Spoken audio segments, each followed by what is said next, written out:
Hey there, I'm Sonia and welcome to my channel. So you're probably a new subscriber, a returning subscriber, or you may have just landed on my page because you have watched a video on limerence or energy healing or attachment healing or shadow work. And that's kind of the bulk of what I have been uploading so far and I've been talking about. So I would just like to take the time to kind of introduce my channel, introduce myself, and my thought process. I would like to also give a glimpse into my 5-step healing process that I've been working on for the past 10 years. And I have honed to a more holistic perfection, I would say. And I've been using it for myself as well as for my clients. Okay, and to kind of talk a little bit or share a little bit more about the future of the channel as well moving forward. So very quickly onto me. I have always been someone who has been interested in personal growth. Okay, it's something that has been there with me, I think, starting from my teenage years. And I've always been interested in people's behaviors. Why do people do the things that they do? And I am not so much interested in what goes on the surface, because as we all know, things that go on the surface may not necessarily be representative of what is actually going on beneath the surface, where people actually hide their real intentions, their motivations, where we are led by our unconscious beliefs, our subconscious thinking, things that we actually can't see or can't really put a finger on sometimes. So I've always been into that, and that led me to taking a undergraduate degree in psychology, and then I went on to take a master's in science in psychology and neuroscience of mental health from King's College London, and proud to say that I actually had a distinction from there. And I'm also NLP certified, and for those of you who do not know what NLP is, it's a neuro-linguistic practitioner certificate. So I do use it in my healing sessions as well. And I am also qualified in psychotherapy, although I do not practice it in a very obvious manner, but I do take on the principles and the strategies from psychotherapy and use it in my own life, and I do share bits of it with my clients as well. So kind of actually what motivated me to even start this channel in the first place, coming from someone who is very private. As you can see, none of my videos you can actually see any of my photos or anything like that. I am a very private individual, and what led me to kind of opening up my channel was firstly, I had quite a bit of issues in my teens and in my 20s, leading up to where I am now, where I was really struggling with life in general. Okay, I had limerence. Okay, I was constantly obsessed with people that I never met. Okay, people on TV, people around me. I had anxiety issues. I was always very, very high strung and always very, very worried about what was going to happen to me in the near future, what was going to happen, to my life and things like that. I was always kind of thinking or worrying about something. And when I was, in a relationship previously, I realized that I had things like retroactive jealousy, I had attachment issues, where I never knew that these things actually existed until I was in that kind of close, intimate, space with someone. And that was kind of when I knew something wasn't quite right with me. And some of the experiences that I was actually going through, the people around me just didn't seem to be struggling with them at all. When previously limerence didn't have that term, limerence wasn't a known term. So it was just kind of I would tell a friend that I would be really, really into this celebrity, or really, really into this guy, and none of them could really kind of resonate with what I was actually talking about, and they couldn't really kind of give me proper comfort or a proper kind of response that made me feel better, because I was kind of going to them and confiding in them, right? At the same time, it's not so much the case nowadays, because I do see mental health being taken seriously or starting to be taken seriously in different cultures, and a lot of therapy options have come up and things like that. But back then, 10 years ago, good therapists, or even a therapist actually, was really, really hard to find. It was very, very expensive. I'm not saying that it's like less expensive now. It's probably just as expensive in some areas in the world, but it was just impossible to find a therapist or a counselor. I had to go to someone in school who was actually a peer counselor to talk about all these things, with. And it was so embarrassing. I just found the entire process really, really embarrassing, and it was to the point where this peer counselor couldn't even really comfort me or really like deal with the situation that I was dealing with, and she had to refer me to someone who is more senior. So I had all these things back then, and it was very difficult to figure out what exactly was kind of like wrong with me or what kind of needed to be healed, because I wasn't on that healing journey at all at that point in time. I just thought there was something wrong with me and I needed to be fixed.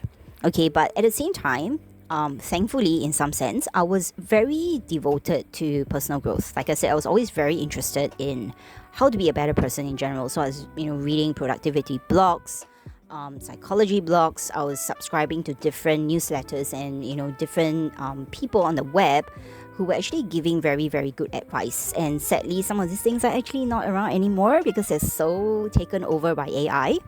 But I digress. Back then I was just kind of studying different things and always collecting. I have like huge piles and huge collections of notes from those years, in my early to my mid-20s, where I was collecting all these information on personal growth, right?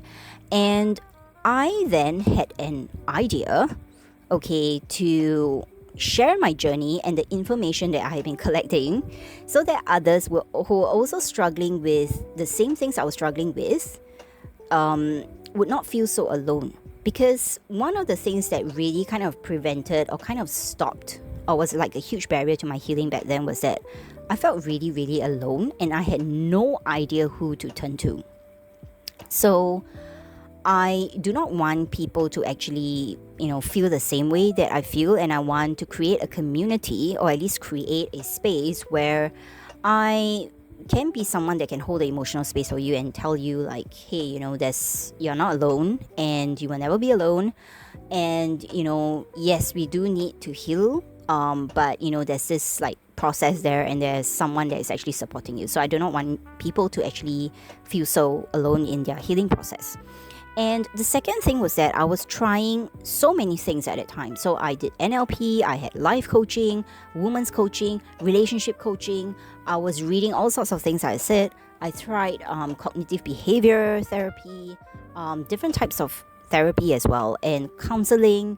I didn't go to a psychiatrist because I do not really like the medical aspect of mental health. Okay, but that's another story for another day. Did all sorts of things. Journaling. I had so many like journaling apps and websites who still send me notifications to this day, like 10 years later. I was very into meditating at some point in time. I remember downloading the Calm app and just, kind of like getting like my meditations like every single day. It was like a KPI taking exercise for me. And I did like tarot reading, oracle reading, channeling, spiritual guidance, Reiki, crystals, all that type of thing as well, because I'm also a pretty spiritual person and I bring a lot of that kind of energy into my work as well. And what I found was that each of these methods actually really, really helped. Okay, so like when I started journaling, because I'm someone that actually really likes writing, and when I started journaling, I was like, oh my god, all this stuff that has been in my head for so long that is causing me so much anxiety can actually be like out on a page where I can look at it and go through it and, think about it. Like it was something that was so new to me. Like I never considered that, before. But what I also felt was kind of missing in a sense was that each of these techniques were great on itself, but it actually sometimes didn't help with the complete picture of healing that I was going for. I wanted to feel like a really empowered, powerful version of myself. And for example, meditating and journaling and coaching helped a lot. But sometimes it was a case where Some of these techniques could help for only certain topics at that point in time, whereas it couldn't help for some other things that were going on in my life. Like, for example, limerence, right? No therapist or counselor or coach, even sometimes in the present reality, like in 2025, many people have never heard of that thing, of limerence. So when I go to someone and I talk about it, I don't know, part of me just felt really ashamed, because I was like, they're probably thinking I'm really weird. So when I was healing my own limerence, I had to just heal it on my own. I had to go through like different types of psychotherapy techniques that I was familiar with, put myself through different NLP techniques and things like that, and journal and meditate and all that. So a lot of these processes or techniques I find work wonderfully individually, but imagine if they were actually combined. The combined forces of all these different techniques and all these different fields of knowledge and positive thinking and things like that, all of that were combined together. How powerful would that healing process actually be for someone? So when I started to experiment with that myself, when I combined, the experiment that I did on myself was retroactive jealousy, healing my retroactive jealousy and my limerence. So things that, people out there don't really hear about or don't really talk about. So what I did was I did a bit of CBT. I did a bit of solutions brief focus therapy as well, which is one of my favorite psychotherapy techniques. I did a Gestalt kind of timeline therapy as well, which is a kind of like, you kind of go back into your past and see where certain things, certain beliefs and stories and patterning could actually be contributing to what you are actually experiencing right now. I combined that with like gratitude journaling, with morning pages, evening pages. I threw in certain NLP techniques that I still use to this day to amplify and to deal with certain situations where I would feel a little bit like nervous around. Like, for example, if I were to MC or I were to like host an event, I still use some of these techniques. I also threw in and studied the tarot. I studied oracle reading. I studied divination, and I was also very much into energy healing, because a lot of us, we actually talk about healing in a very, very like cognitive sense, but we always forget that the real and true healing happens in your energetic, like the energetic space within your body, because you can a lot of us actually know what we need to do, but doing it is so difficult. And I always wondered why that was the case. So combining all these techniques and studying all these techniques like individually and putting them together made me realize that there's so much going on than whatever it is that is going on the surface. And it really, really fit into what my personal like interests were, because I've always been very fascinated with what went on beneath the iceberg, so to speak, and not so much of stuff that's happening on the surface. And I realized that when you are unaware of deeper patterns in your life, you tend to repeat the same dysfunctional cycles in relationships, in your career, in your sense of self, and so on and so forth. So surface level work, knowing what needs to be done, only goes so deep, and there is so much work that we actually have to do. So before I kind of talk about my framework, you can think of healing like an iceberg. Okay, so most healing methods, I would say, only addresses the tip, which is your conscious mind, what you are aware of, what you're thinking about, what you can do tangibly to change something. Okay, that's kind of, sometimes it has a very band-aid kind of feeling where you're like, oh, there's this open wound and let me just stick like a band-aid on that wound. But there is so much of stuff that is going on beneath that wound that a lot of modern day techniques or cognitive techniques don't really address, and that's what I call below the iceberg surface, where we are going to be talking about like things like patterns and triggers from your childhood or from your your middle age experience, behavioral loops that you kind of find yourself in, no matter what you're doing, you kind of always find yourself back to square one. Then there's things like subconscious programming, shadow work, which are very unresolved wounds that can drive a lot of our behaviors and a lot of the reasons of why we end up in certain situations. And that was kind of the system, or kind of the layers of the healing that I actually really wanted to target. And that is why I have formulated a very holistic healing system. It's a 5-step system, and it's not just a self-help method or anything like that. It's pretty comprehensive because it covers all areas of healing. Okay, it combines modern psychological science, NLP, psychotherapy, neuroscience, and it combines a lot of the Western spiritual healing as well, like divination and tarot, and Eastern metaphysical wisdom like the 5 elements framework and 八字, which I will talk a little bit more about later or in future videos. So the result is that you have faster, more sustainable healing and more holistic healing than any other technique could actually have provided. So this is the 5-module framework that I have, and it's called the Rejuvenate and Re-Energize Holistic Framework. Okay, I might come up with another name further down the road, but it addresses different parts of our body and different parts of our existence. And it doesn't just talk about the mind. So the very first step is the cognitive restructuring. So kind of identifying, rewiring your limiting beliefs, using techniques that is found in psychology and in NLP. And this, of course, addresses the mind, which I've been saying that is the easiest part of healing, or is the easiest part of a personal growth process that is the easiest part of a personal growth process that is easier to target and easier to kind of like change as well, because it's this is kind of like more on the surface, so you kind of know what you're thinking most of the time. Okay, it's very easy to identify.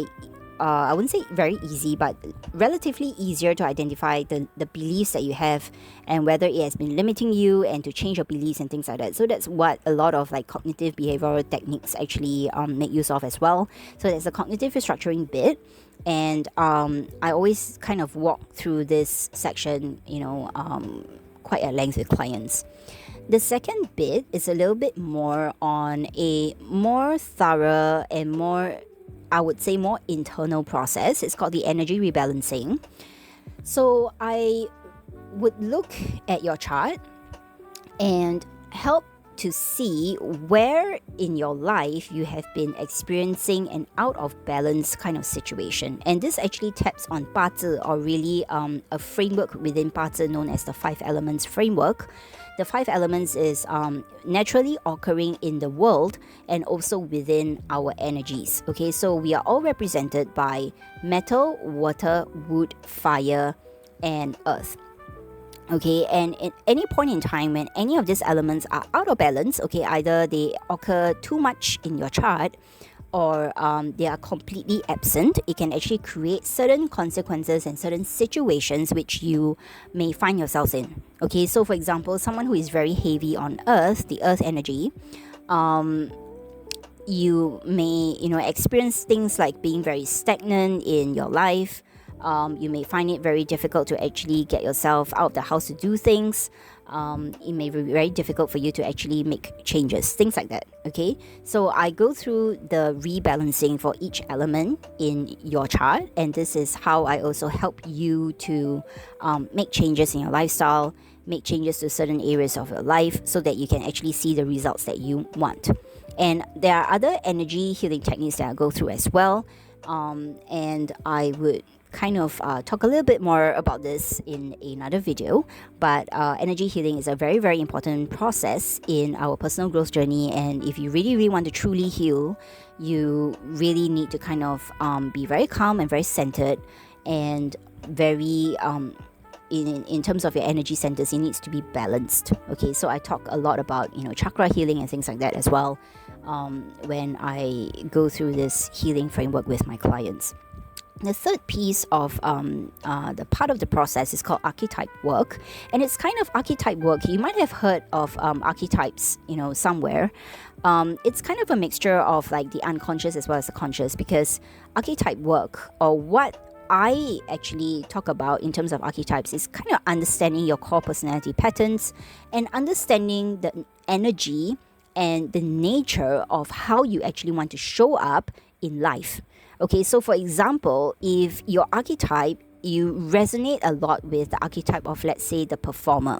Okay, performing, it could be, anybody on stage. You maybe could like talking, you maybe even like opening, starting a YouTube channel. You just like performing for other people. But what is the upside and the downside of the archetype? Okay, would be something that we will explore. And if you would like to shift into another archetype, let's say, for example, you want to have a more nurturing, divine feminine archetype, or you want to be more creative, in terms of your archetype space, what are the things you need to do, and how can you start embodying the energy and the practices and the behaviors of a different archetype?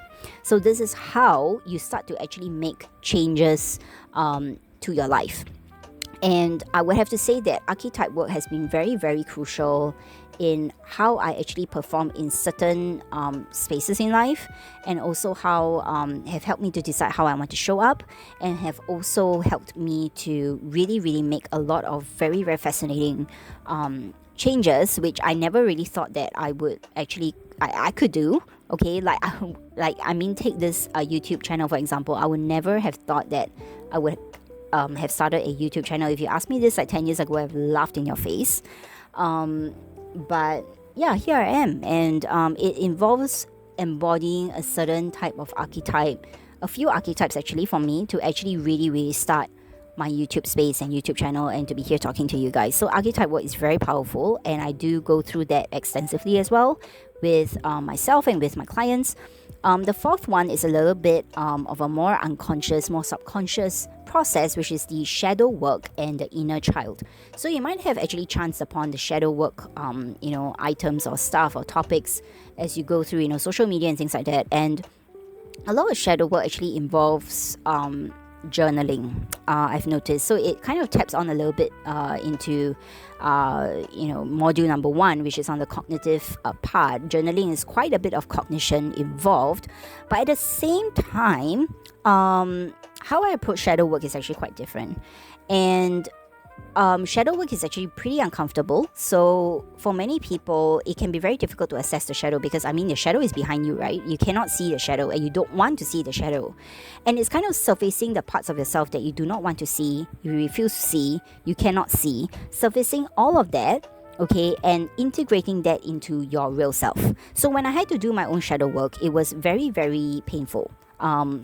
There were a lot of unresolved wounds that I had around one of my shadow sites is that I had a lot of issues with anger and control, okay, because of my childhood trauma and my childhood experiences in my family. So I would always get very, very triggered by people who actually raise their voice, who would be very controlling, towards me and things like that. And it would create in me a very, very huge overreaction. And I thought that the overreaction was really an overreaction. So there was something within, inside that I really needed to kind of own up to, embrace and integrate. So shadow work really, really helped me a lot. And part of my shadow work is also kind of involving the inner child, because a lot of us have very, very sad, very unhealed inner child, which we need to kind of address, and we kind of need to bring along our journey as an adult and our journey through this life. We cannot just kind of discard our childhoods, right? I know some of us here, maybe if you're watching this and you might have like childhood experiences of your own that weren't very pleasant. I didn't have, very pleasant childhood memories as well. Like I had domestic violence in my home. My parents were dysfunctional, in a very dysfunctional relationship. Things like that I had to admit made such a huge adverse impact on my life, to the point that romantic relationships were always very, very difficult for me. Okay, and trusting people, trusting men in general. So things like that, it's very difficult to get there. But if you really, really want to do the work, it's very, very transformative, very powerful. And for those of us who are actually ready, besides shadow work and inner child work, I also do ancestral work and past life work, which is even deeper.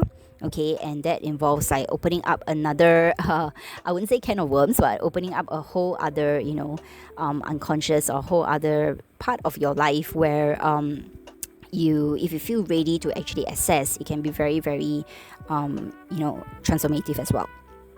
And the fifth module, last but not least, is that of our intuition. So learning to listen to yourself. Okay, intuition is all about self-trust, listening to your inner voice and listening to your higher self and allowing that to actually guide your life.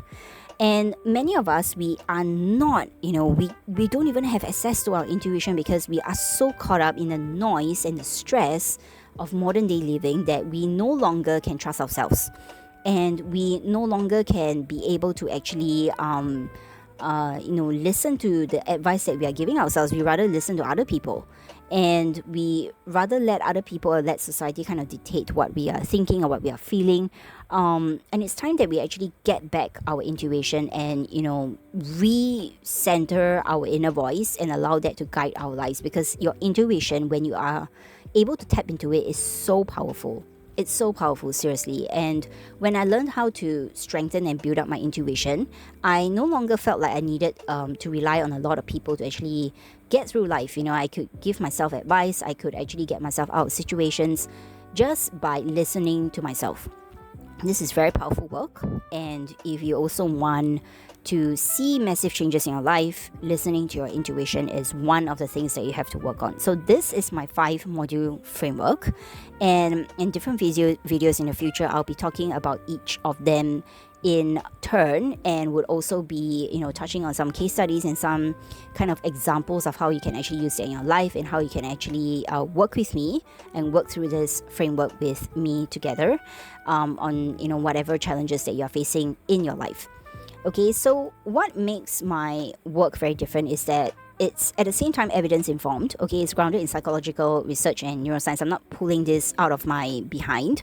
Okay, I'm not just talking about like wishful thinking, outdated theories, or kind of wishing upon things that don't exist and stuff like that. It's very evidence informed. And because a lot of my cultural background is the East meets the West, I feel like I need to put that into my work as well. I wanted to integrate all parts of myself into my work, and I'm from the Asian culture. Part of me is from the Asian culture, and I would like to integrate a lot of that ancient Asian wisdom, because there's so much of wisdom and history that comes with the different Asian cultures, Chinese culture, Indian culture, that I want to actually bring in. Okay, and I would like to bring it in with my own spin, as you can see from the 5 elements framework that I talked about earlier. Bring it in with my own spin and put it together with modern psychology for a truly integrated approach. So you get the spiritual stuff, the energetic stuff, which is super important. You get the cognitive stuff as well, which is evidence informed, and this is all mixed and blended together to create a really, really unique holistic healing process for you. And another thing is that this is a modular design. Okay, the entire framework, you can of course go through the entire framework when you are healing something, which I always recommend, because that is the really transformative powerful part of it, is that you just go through all the modules in turn. Or you can actually pick and choose. Some people just want to work on their intuition, some people just want to work on their shadow work, and some just want to work on your inner child. So you can actually take what you need when you need it, take what resonates, or you can just use a system for complete deep transformation, like I just said. So this is very flexible. It's a very flexible framework, and completely up to you what you actually want to choose to actually tap onto at that point in time. And these are also proven results, okay, because like personal transformation, I've healed my own limerence, okay, all by myself, by the way. No therapy or like counselors were involved. I use my own framework to heal myself. I've healed my own patterns. I'm healing my own shadow, healing my own past, my own inner child stuff, which always comes up. And the results actually speak for themselves, because I have healthier relationships, better friendships, and I know who I want to let into my life because I have clearer boundaries, okay, and really genuine self-worth. I really trust myself, so I listen to my intuition even when I'm doing laundry and I want to take my laundry out. I just listen to my intuition. I don't even bother to actually call the weather forecasting station where I live to get the weather forecast or whatever it is, or to check Google. I just trust my intuition, because if it looks like it's going to rain, I feel like it's going to rain, then it's going to rain. Then I'm not going to do my laundry, stuff like that. So my personal life has really changed a lot. And I've also used this modular approach and this entire holistic framework with many clients and have seen so much of changes in their own lives. Okay, I'll be sharing some of their stories on my channel as well, and I shared one on limerence with Lena. I think it's in one of the videos. And this holistic approach is has been consistently delivering faster, more sustainable results than traditional single method therapies, which sometimes don't really work even after you pay like hundreds of thousands of dollars, right? And when you choose to address all the layers simultaneously, when you choose to go through the entire framework, healing really accelerates exponentially, and you can really see the changes and the shifts in your life. And I have to caveat this and say that this is sometimes not guaranteed, because you have to do the work yourself as well. I cannot teach you to have intuition. I can teach you the tools, I give you the tools, but you need to actually practice it and really make the effort to actually integrate it into your life and to make the changes that you want to see, because we all can be guided by other people, but ultimately the work has to be done by ourselves in order to see the results that we want to see. Okay, and with that, if you're ready to break your patterns or ready to deal with anything head on in your life that has been putting you back and has been challenging you in many ways, do reach out. Okay, you don't have to choose between like, is this technique great for me, is this technique great for me, and stuff like that. You don't have to choose between like quick fixes and deep work and stuff like that. This framework actually gives you both. You can actually choose what you want to do. So your healing journey deserves a comprehensive approach, okay? And that's the work that I will be doing on my channel. Okay, talking about all these different aspects of healing and building something sustainable with the community that comes to my channel. And besides one-on-one work and kind of being active on YouTube and things like that as well, I will encourage you to subscribe, okay, and to stay with me, of course. And to book a one-on-one, so all the consults and everything will be in the description box down below. Do connect with me on Instagram, and do join my newsletter as well. They'll all be down below. And also, I write books. Okay, I write quite a couple of books on limerence, retroactive jealousy, energy, dealing with toxic energy in the workplace. And there are more books actually coming up on friendships, intuition, archetypes, shadow work, things like that. So I'll be putting all the links down below to my shop, and I will be running workshops in the very near future as well, which I'm really excited about. And there are also different decks. There are also motivational, affirmational oracle decks that are coming out probably in the new year, that I will also be putting down below, and I'll be updating on my channel whenever there's some juicy details that are dropping. So thank you so much. This was a very lengthy introduction. I hope that and if you stayed to the end, thank you so much, right? And if you want to get in touch, just do drop me a note. Get connected with me on Instagram, and yeah, I wish you the best on your healing journey. This is Sonia signing off, and I will see you in the next video, or many other videos on my channel. Okay, so thanks, and see you around.